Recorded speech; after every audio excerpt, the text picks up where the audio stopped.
Good morning, class. Beta, in previous class we learn about articles and prepositions. So, what is articles? Let's revise one more time. Articles A and D are articles.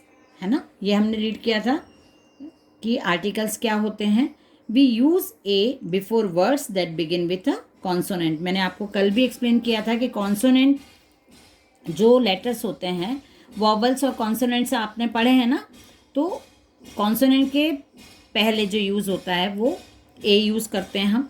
We also use a before words that begin with a vowel but have a consonant sound. Vowel से जो use start होने वाले words हैं लेकिन वो consonant जैसे sound करते हैं, तो उसके साथ भी ए ही लगता है. We do not use a before noun we can not count. ऐसे नाउन जो उनको हम काउंट नहीं कर सके, अनकाउंटेबल नाउन जो रहते हैं, उनके साथ आप ए नहीं यूज़ कर सकते. जैसे शुगर है, a sugar, a water, a salt, ऐसे नहीं बोलते हैं ना हम, तो ये यूज़ नहीं कर सकते. आप ए नहीं यूज़ कर सकते हो अनकाउंटेबल नाउन के साथ.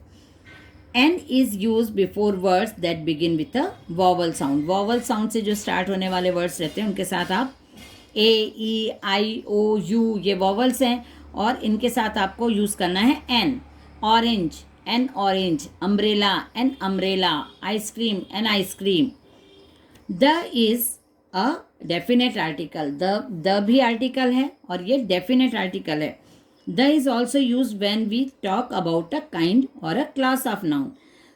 नाउन का क्लास बताने के लिए, नाउन का काइंड बताने के लिए भी आप द का यूज करते हैं, हम कर सकते हैं. Now preposition. What is preposition?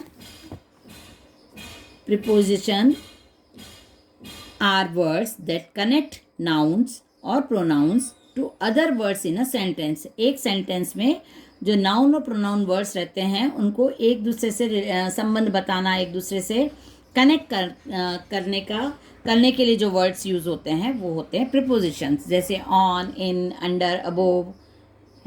They often tell you where something is. They are followed by a noun और a pronoun.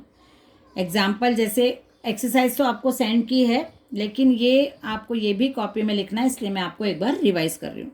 The boy is sitting on the horse, है ना. तो हॉर्स और बॉय क्या है? नाउन है. तो दोनों वर्ड्स का रिलेशन या दोनों वर्ड को कनेक्ट करने वाला वर्ड क्या है? ऑन. ऑन से ही हमको समझ में आ रहा है कि बच्चा हॉर्स पे बैठा हुआ है. Rupam has gone for a walk with his dog. Dog, Rupam, ये क्या है? नाउन वर्ड्स हैं.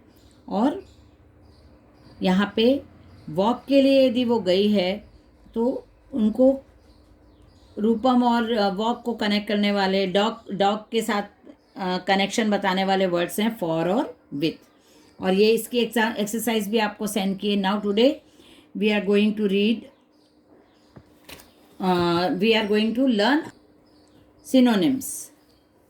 सिनोनिम्स आपको पता है, आपने पढ़े भी होंगे अपने चैप्टर्स के साथ. आपकी मतलब आपको पहले भी पढ़ाए होंगे मैम ने एंटोनिम्स और सिनोनिम्स. एंटोनिम्स तो सेंड किए मैंने. सिनोनिम्स का मीनिंग होता है सेम मीनिंग, है ना. A word that has the same meaning as another word. उसी जो वर्ड आप पढ़ रहे हैं उसी का सेम मीनिंग देने वाले वर्ड को सिनोनिम्स बोलते हैं. जैसे excellent, superior, afraid, scared, neat, tidy, total, entire, able, capable, beautiful, lovely, end, finish, fast, quick, gather, collect, begin, start. ये कुछ वर्ड्स हैं जो मैं आपको आज सेंड करूँगी और आपको इसको अपनी कॉपी में लिखना है. जब भी आप कॉपी वर्क करते हो, अभी हमारा ग्रामर वर्क चल रहा है, तो आप कॉपी वर्क करोगे तो आपको ऊपर लिखना होगा. यहाँ पे जैसे आपने सिनोनिम्स लिखा तो उसके ब्रैकेट में ग्रामर ऐसे आप लिख लोगे, तो आप एक ही सेम कॉपी बना रहे हो ना, इसलिए आपको अलग अलग क्लियर करना पड़ेगा कि आप चैप्टर लिख रहे हो या चैप्टर तो आप नहीं लिखोगे, आप ग्रामर ही लिखोगे, पर हेडिंग प्रॉपर डालना और डेट डाल के आपको वर्क करना है. यहाँ पे डेट आपको डालना ही पड़ेगा. आज जैसे 30 है तो आप डेट डाल के ही आज का वर्क करोगे. ठीक है, चलिए प्रिपोजिशन की कुछ एग्जाम्पल्स हैं, जैसे फिल इन द ब्लैंक्स है, वो मैं आपको बताती हूँ. They have known each other, जैसे कुछ ये एग्जाम्पल्स हैं. It was sunny during the day but it was chilly at night. यहाँ पे क्या आ जाएगा, एट आ जाएगा ना. तो ये जो वर्ड्स हैं ये प्रिपोजिशन वर्ड्स हैं. फादर मूव द कार, अब यहाँ पे दिए हैं over into two the garage, over the garage, into the garage. ये आपको चॉइस करके और सही जो है वो लिखना है. जैसे the bus will arrive at time, in time या ऑन टाइम. On time. उसके बाद है come and stand near me, below me या after me. Come and stand after me. ऐसे कुछ एग्जाम्पल्स हैं जो आपको एक्सरसाइज दी जाएगी, जो आपको प्रिपोजिशन यूज़ करके कंप्लीट करनी है. कंपोजिशन नेक्स्ट क्लास में हम करेंगे. मैं आपको अभी से क्लियर कर देती हूँ. पैराग्राफ राइटिंग आएगा या शॉर्ट नोट आपको आएगा. तो a paragraph is a short passage, a part of a text dealing with a particular subject. It is coherent. The sentences are arranged in such a way that the idea, thought, description, etc. is expressed in a lucid manner. Here is an example of paragraph. Paragraph writing आपको सिखाएंगे हम.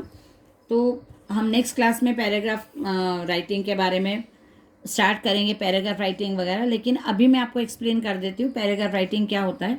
जैसे यहाँ पे एक topic दिया है, our national bird peacock. तो नेशनल बर्ड के बारे में आपको लिखना है.